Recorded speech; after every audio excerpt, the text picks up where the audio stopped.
cette semaine à la signification profonde dans l'Israël d'aujourd'hui de la fête de Rosh Hashanah, le Nouvel An hébraïque, qui a lieu pour cette année lors du prochain Shabbat et le lendemain, avec pour en parler, c'était inévitable, le Rav Chaim Dinovitch.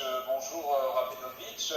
Bonjour Richard. De participer depuis qu'on m'a lancé cette émission, ce magazine, de temps à autre, à donc notre émission, avec une émission qui a des contenus historiques et géopolitiques pour développer vos analyses de fond sur la société et le peuple d'Israël de notre temps, ce qu'on appellerait dans la tradition Inyané de Yoma, comme disaient les sages d'Israël, la chronique des jours d'Ivrei Hayami.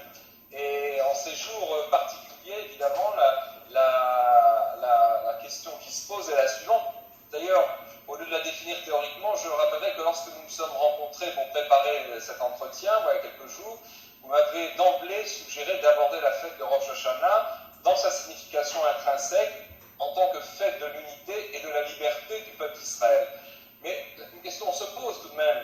Dans la tradition hébraïque, n'est-ce pas plutôt Pessah, la Pâque juive, qui est définie comme la fête de la liberté, de la sortie de l'esclavage et des limites de l'Égypte, de toutes les Égyptes, les anciennes et les contemporaines. Alors comment définir Rosh Hashanah comme la fête de la liberté? Bon, d'abord, votre question est excellente et juste un petit rappel. Pourquoi j'ai dit que Rosh Hashanah est la fête de la liberté? Parce que à Rosh Hashanah, on sonne du shofar et comme on le sait, le shofar est l'instrument de musique qui symbolise la liberté, comme nous le disons depuis des millénaires, 3 fois par jour dans la prière. Utka be shofar gadol lecherutenu, sonne dans le grand shofar pour notre liberté. Vous posez une question tellement juste. Normalement, c'est Pessah qui est la fête de la liberté. Mais en vérité, cher ami, il y a 2 types de liberté. Il y a la liberté par rapport aux nations, par rapport à s'extraire, se libérer du joug des nations, et ça c'est la liberté gagnée à Pessah. Et il y a un autre niveau de liberté qui est beaucoup plus haut, qui est la liberté qui est celle de la délivrance finale, qui n'est pas seulement pour Israël, mais pour l'humanité tout entière. Ça veut dire que la liberté se fait en 2 temps. D'abord, tu te libères du joug des nations, et après, tu te connectes à l'infini qui est le maître du monde, et cet infini te libère de toutes les limites de ce monde. Et Rosh Hashanah correspond à la liberté du type Géoula, du type délivrance, où on essaye de reproduire, de construire et de renforcer chaque année notre connexion avec le maître du monde, ce qui signifie une connexion avec une énergie, avec une force infinie, qui va faire de nous aussi des êtres infinis que plus rien dans ce monde, pas seulement les nations, mais plus rien dans ce monde ne peut véritablement soumettre et mettre à genoux. Et ça, c'est le sens profond de la liberté, dans le sens de la délivrance finale. Alors, le problème devient un peu plus compliqué au niveau de cette fois-ci des termes hébraïques, quand on sait qu'en hébreu, il y a 2 vocables pour désigner le mot liberté en français, qui n'est qu'un quant à lui. Il y a ce qu'on appelle chofesh, c'est-à-dire l'absence de contrainte, d'une certaine manière. C'est les vacances, chofshat, je ne sais pas. Et puis il y a chérut, qui est un autre niveau et qui est aussi, malgré tout, comme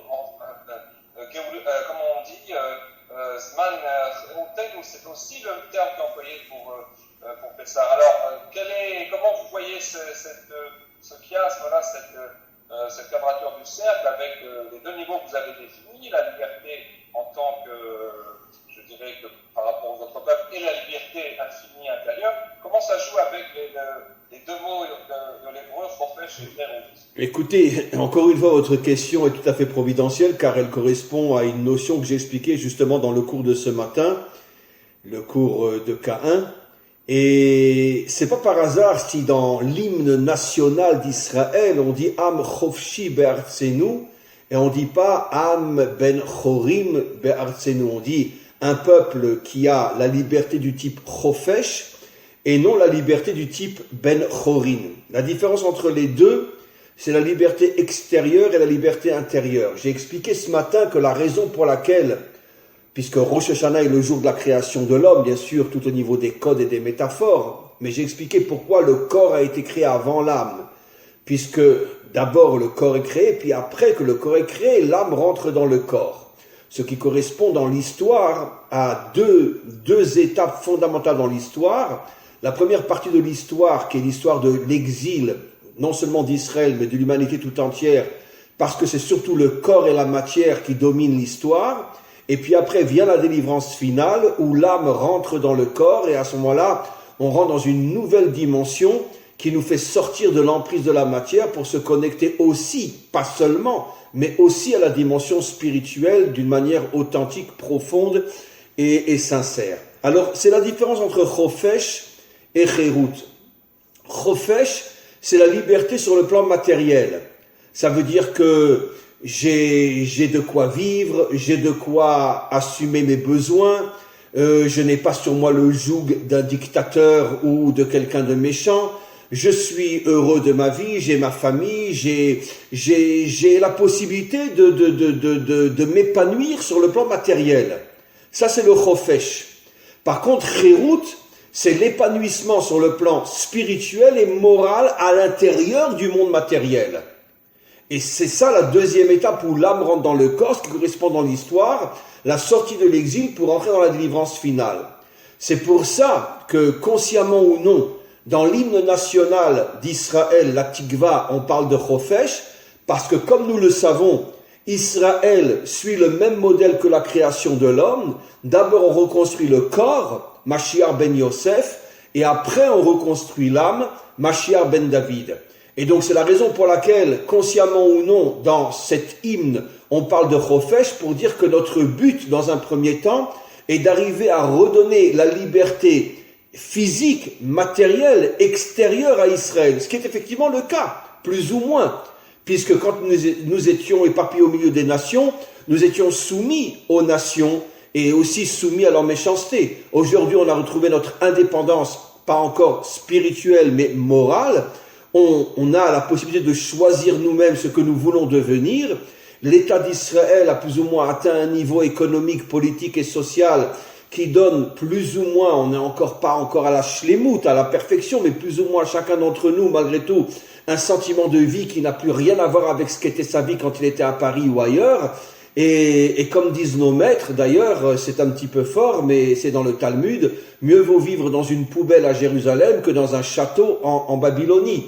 Ça veut dire que même si à la rigueur, on gagne pour certains d'entre nous moins en Israël qu'en France, mais tout celui qui ressent profondément les choses sait et comprend qu'au moins en Israël, ce que je le gagne à l'intérieur d'une identité qui est la mienne et qui ne dépend que de moi. Tandis qu'en France, j'appartiens à une identité qui n'est pas la mienne. Et donc automatiquement, je ne suis plus vraiment moi-même. Et donc je suis prisonnier de fausses identités par rapport à ma véritable nature qui ne peut se révéler qu'en Israël.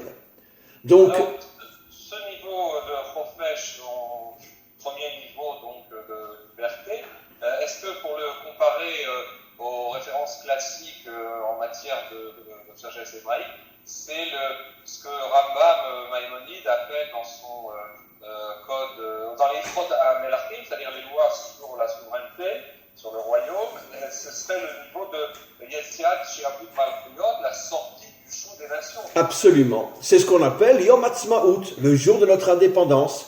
Mais c'est une Ha'atzmaut qui est encore pour l'instant sur le plan matériel, mais qu'on ne peut pas éviter.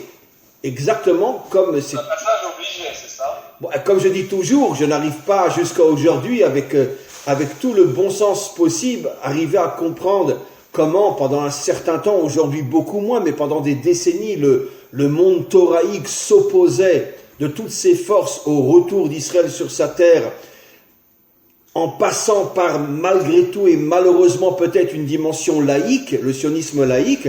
J'ai toujours, jusqu'à aujourd'hui, énormément de mal à comprendre comment des gens qui étudient la Torah ne comprennent pas à quel point ils ne comprennent rien à la Torah, puisque la Torah clairement dit que le corps a été créé avant l'âme, que Mashiach ben Yosef vient avant Mashiach ben David, c'est-à-dire qu'on ne peut pas éviter la reconstruction matérielle avant la reconstruction spirituelle. Donc il fallait le sionisme laïque avant d'en arriver à Mashiach ben David, qui est la délivrance finale. Alors, par les temps qui courent, puisque notre sujet c'est aussi de poser cette fête de Rosh Hashanah dans son contexte d'aujourd'hui, avec les éléments d'aujourd'hui, avec les tourments d'aujourd'hui.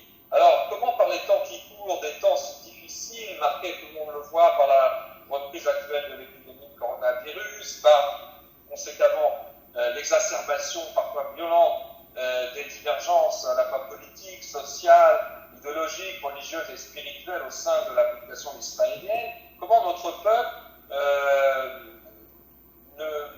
n'a-t-il pas grand besoin, selon vous, de la leçon d'unité préconisée par Rosh Hashanah, où tout le monde, juifs pratiquants et non pratiquants, est convié justement à venir écouter ensemble, tous égaux d'une certaine manière, le son unificateur du shofar.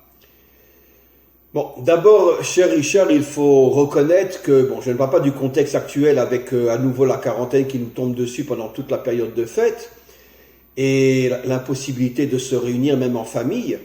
Mais il est vrai que Rosh Hashanah et Yom Kippour sont les deux fêtes les plus pratiquées même par le monde laïque à l'intérieur du peuple juif, surtout Yom Kippour, mais même Rosh Hashanah. Ce sont deux fêtes où on trouve beaucoup plus même de laïcs qui bon, à leur manière, ils ne vont pas respecter les lois telles que quelqu'un de pratiquant va le faire. Mais disons que malgré tout, ils se sont concernés par Rosh Hashanah plus que les autres fêtes. Et peut-être que c'est un signe dans l'inconscient du peuple juif, comme quoi effectivement Rosh Hashanah est le symbole de la reconstruction, pas seulement extérieure, Chofesh, mais aussi intérieure d'Israël, Chérout. Et c'est pour ça donc on sonne effectivement du shofar.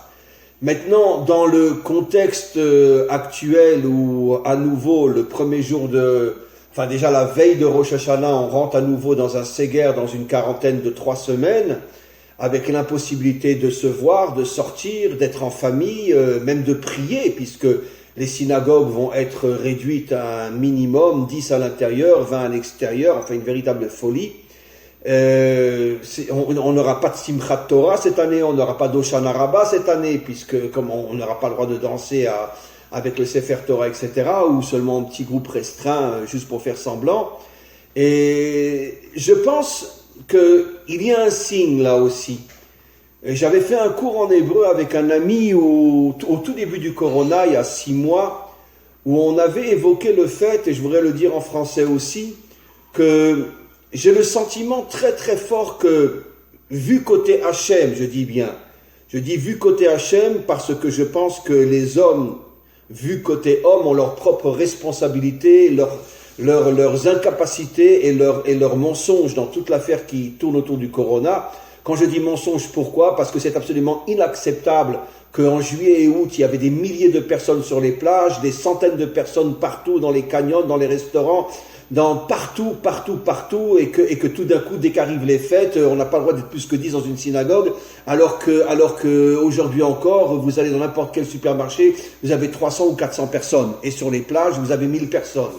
Donc, il y a une injustice absolument incroyable qui fait que je ne veux parler que côté Hachem, et pas côté homme, parce que j'estime que les hommes font de très très graves fautes, erreurs, dans leur gestion du Corona. Je parle bien sûr des dirigeants et d'une bonne partie de ceux qui sont avec eux. Mais vu côté Hachem, j'avais expliqué que je pense que le fait qu'on ne peut plus aller prier aujourd'hui, qu'on ne peut plus aller étudier, que pratiquement tous les cours sont tombés. Voilà, aujourd'hui je sors d'un cours où depuis des années on était 25, 30 et plus, on était 5, 6 aujourd'hui. Les gens ont peur de sortir, ne viennent plus à des cours, plus de prières pratiquement en commun. Je pense que le signe est que le Maître du monde veut nous faire comprendre qu'on arrive à la fin d'une période que moi j'appelle sur le plan spirituel la fin de la Torah de Galout, que tout est en train de s'écrouler même sur le plan spirituel, et quelque chose de nouveau va se préparer, ce que j'appelle moi la Torah de la délivrance. C'est pour ça que les synagogues sont fermées, c'est pour ça que les centres d'études sont fermés, c'est pour ça que plus personne ne vient en cours. Comme pour nous faire comprendre, et je le ressens d'une manière vraiment à me faire vibrer à l'intérieur d'une manière très très forte, que le Maître du monde est en train de nous envoyer un signe, c'est fini. On touche la fin de l'exil, et aussi la spiritualité de l'exil qui nous a accompagnés pendant des millénaires. Et cette spiritualité, cette religiosité est en train de s'écrouler aussi. C'est pour ça que le maître du monde ferme les synagogues, ferme tout, comme pour nous dire, tout va disparaître et quelque chose de complètement nouveau va renaître. Et ça sera une nouvelle vision de la Torah, une nouvelle vision de la prière. Ça va prendre du temps, mais on rentre dans une nouvelle phase qui est la phase de la délivrance. Alors, cette période si dure, vous décrivez que tout le monde parle et crie, n'a-t-elle pas aussi, parallèlement, provoqué un phénomène négatif? Elle a poussé à leur comble les différences et les oppositions de style et de conception de vie entre les différents secteurs, comme on dit dans le journalisme, de la population israélienne. Alors, la question qui se pose dans la perspective que vous dégagez, ce que le maître du monde veut nous faire comprendre et ce qu'il attend de nous, comment atténuer ces oppositions et ces antagonismes et déclencher une dynamique justement d'unité qui montrerait que nous avons tous, nous les Juifs d'Israël, bien plus de points en commun que de choses et de facteurs qui nous divisent. C'est d'ailleurs une dynamique qui a toujours accompagné la renaissance de l'État et de la société d'Israël, même dans ces moments les plus difficiles, que ce soit les guerres ou les crises les plus aiguës. Et c'est vrai que nous vivons une de ces crises sans précédent. Alors comment inverser, déclencher un phénomène qui est décrit par un mot dans la Megillah d'Esther, alors que tout allait vers la catastrophe, d'un coup, et les choses se sont inversées. Cher Richard, je pense que très sincèrement, et je suis convaincu que je ne me trompe pas, nous ne sommes qu'au début d'un processus qui ne va aller qu'en empirant. En empirant dans quel sens, voilà? Dans le sens qu'on se dirige clairement vers la guerre de Gog et Magog.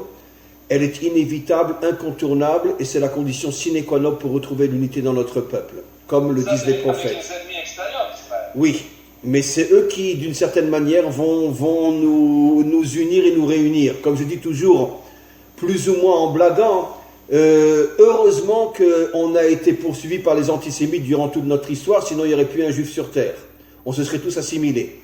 Et vraiment, merci aux antisémites. Grâce à vous, nous sommes toujours là, et vous disparaîtrez un jour, quand grâce à vous, on aura atteint notre but.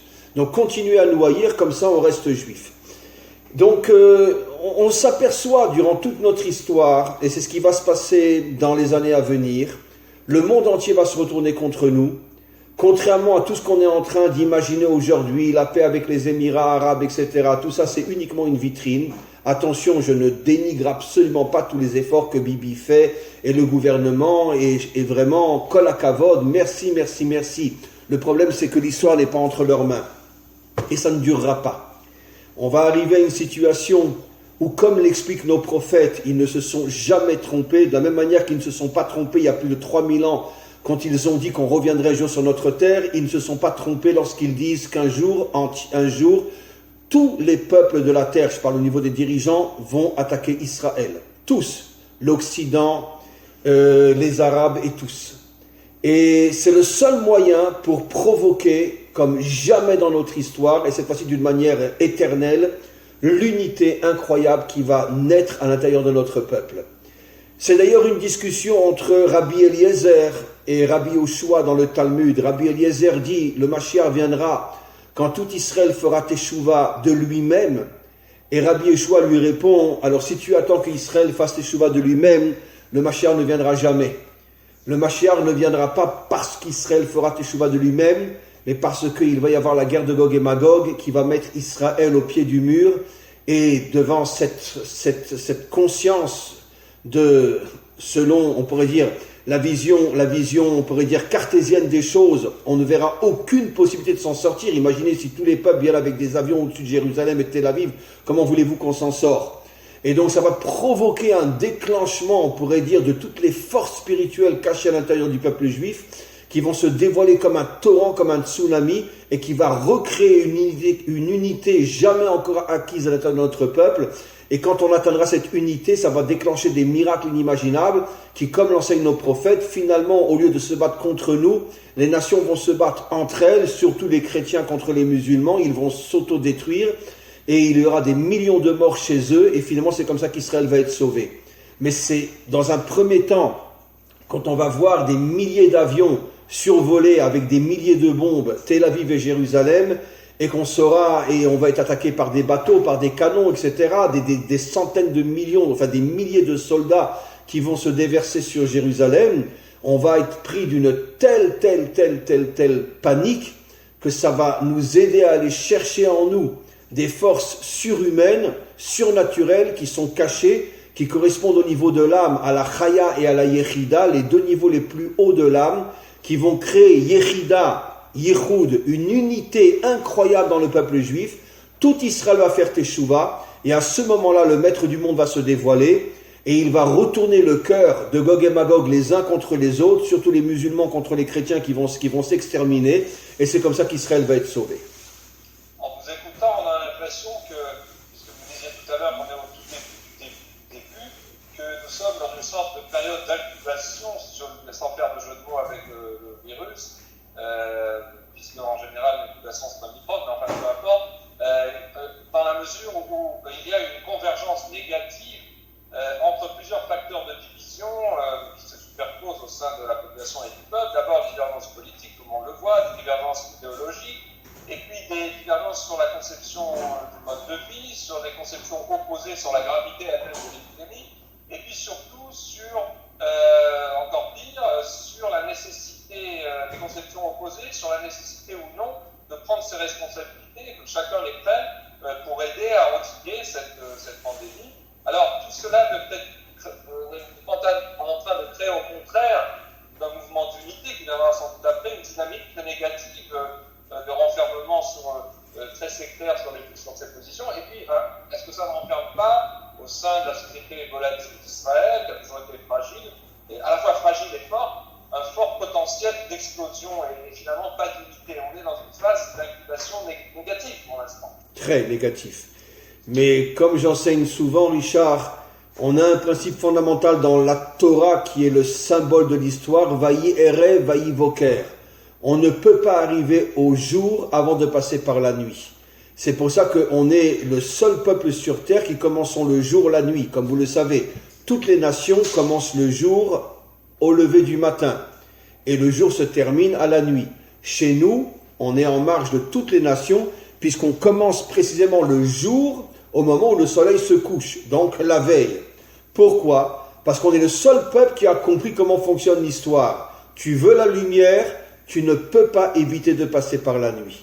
Vaïere, vaïvoker. Donc d'une certaine manière, c'est sûr, Richard, je vais être honnête avec vous, moi-même, comme je pense, comme vous, comme des milliers d'autres, des millions d'autres, chacun à son niveau, on est tous brisés par ce qu'on vit aujourd'hui.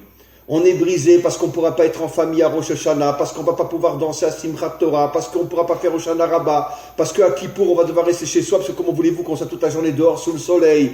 On est brisé. Et puis de tout le chômage qu'il y a en Israël, et aussi on est brisé de voir que le gouvernement gère très mal la situation, et tout le monde le dit aujourd'hui, et il ne faut plus avoir honte de le dire. Ils sont incapables de faire face réellement, proprement et honnêtement à ce qui se passe. Encore une fois, comme je l'ai dit, il y a encore 15 jours, il y avait des milliers de personnes sur les plages, et à Kippour, je vais devoir aller prier dehors, je ne vais pas pouvoir rester plus qu'une heure sans me déshydrater, je vais devoir rentrer à la maison, il n'y aura pas de prière de Kippour.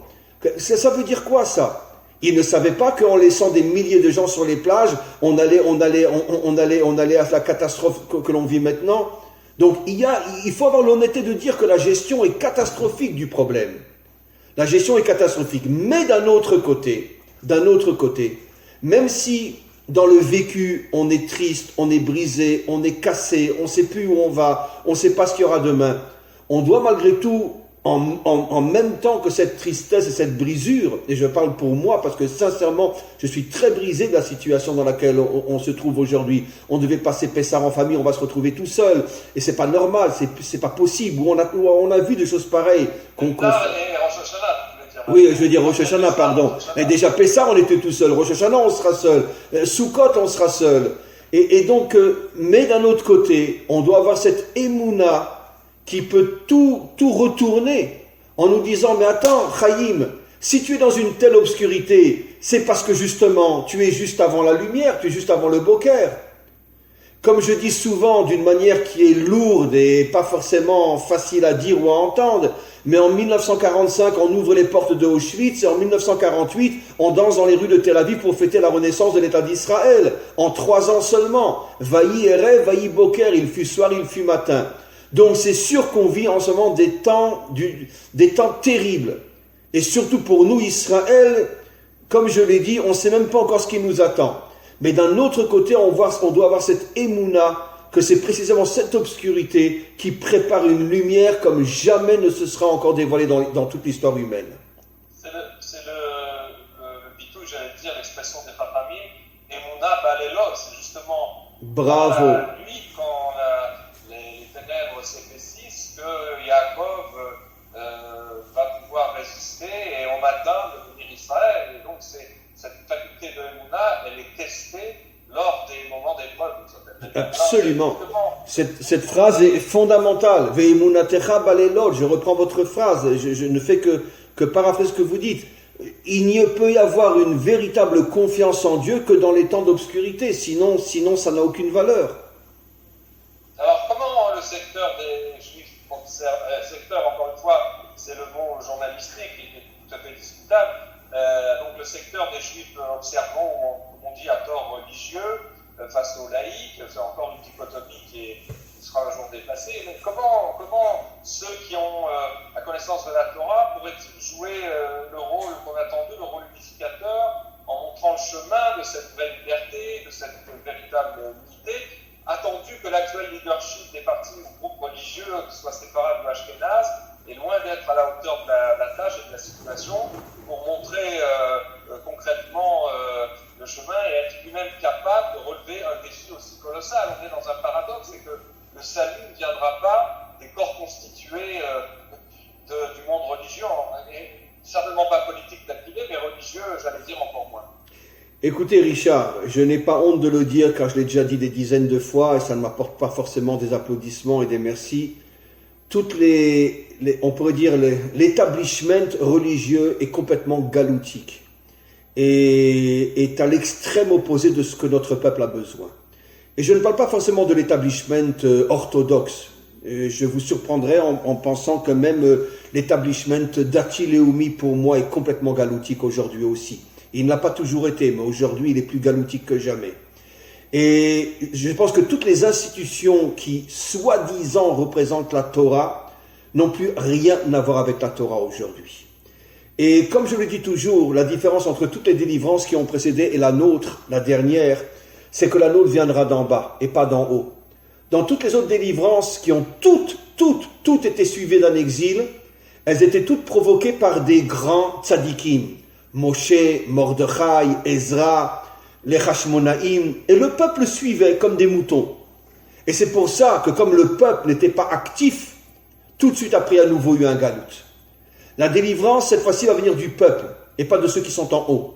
Parce que ceux qui sont en haut, que ce soit les rabbins, les rabbanim, etc., n'ont plus rien à voir avec ce dont le peuple juif a besoin. Évidemment, il y a des exceptions ici et ailleurs. Je parle de l'établissement sans regarder les détails. Donc, je pense que la délivrance ne viendra bien sûr ni du monde politique, ni du monde rabbinique. Ils sont complètement à côté, les deux, de ce que notre peuple a besoin aujourd'hui. Par contre, la délivrance va venir d'en bas.